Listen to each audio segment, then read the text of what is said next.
Hey guys, Puja Das official Facebook page and YouTube চ্যানেলে mini ব্লগে তোমাদের অনেক অনেক ওয়েলকাম। তো তোমরা অনেকেই দেখেছো আমি হরিহরপাড়া হাজিয়ে এখান কলেজে গিয়েছিলাম, তো সেখান থেকে বাড়ি ফিরছি।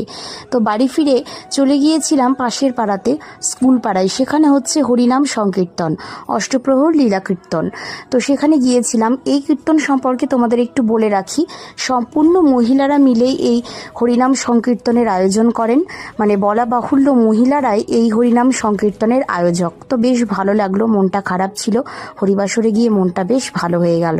তো যেহেতু আমি ওখান থেকে ফিরেছি কলেজ থেকে, সেই জন্য মুখটা দেখে বুঝতে পারছো কেমন একটা লাগছে, এত রোদ ছিল কি বলবো।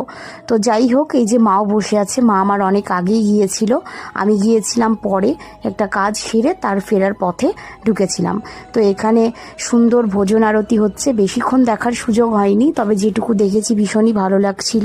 অনেক দিন পরে এমন কোনো হরিবাসরে আমি গেলাম। তো